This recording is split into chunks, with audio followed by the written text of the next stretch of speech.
Et dans ce hadith, le prophète sallallahu alayhi wa sallam commence en disant « La tahasadu » ne vous jalousez pas. Car la jalousie est une des choses qui cause le plus de division entre les musulmans et un des plus dangereux fléaux sociaux. Et qu'est-ce que ça veut dire la jalousie? Qu'est-ce qu'on entend par jalousie? Donc le sens de la jalousie signifie le fait de désirer que le bienfait possédé par celui qui est jalousé s'arrête. Aussi bien que le jaloux désire que ce bienfait lui revienne à lui ou qu'il revienne à personne. Par exemple, imaginons un musulman qui aurait un bienfait, comme une voiture, un enfant, une fortune, et que son frère désirait, il aimerait voir ce bienfait disparaître pour qu'il revienne à lui ou qu'il revienne même à personne. Donc ça, c'est ce qu'on appelle la jalousie. Ceci est interdit en islam. Donc si on voit quelque chose qui nous plaît chez notre frère, il faut invoquer Allah Ta'ala en sa faveur. Qu'Allah Ta'ala lui donne la bénédiction. En disant par exemple, Allahumma barik, ou masha'Allah, tabarakallah. Et demander à Allah Ta'ala qu'il te donne comme lui, sans désirer qu'Allah lui enlève ce bienfait. Comme cela est venu dans le hadith. La jalousie est interdite sauf dans deux cas.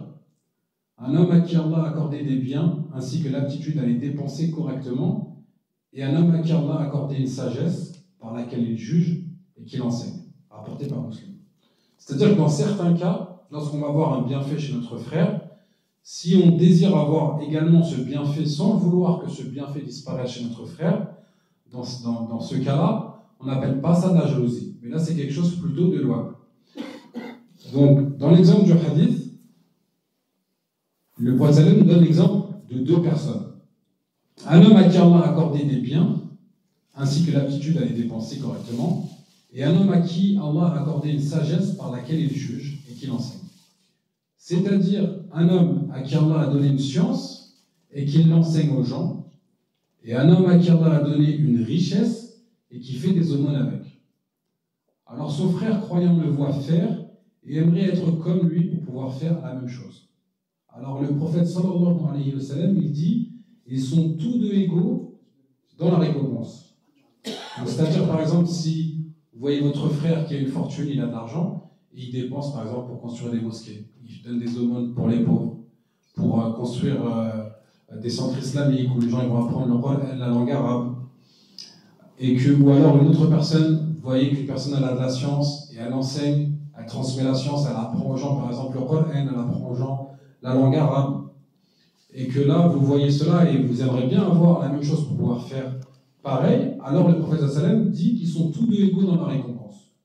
Et ceci se nomme al-ribta, qui est le fait de désirer qu'Allah te donne la même chose qu'il a donné à ton frère croyant pour que tu œuvres comme il a œuvré en bien.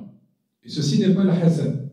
Ça ne s'appelle pas de la jalousie, mais ça s'appelle al-ribta, qu'on peut traduire de manière relative par de la joie, de l'allégresse, et ceci est louable et méritoire, car cela montre que tu aimes le bien.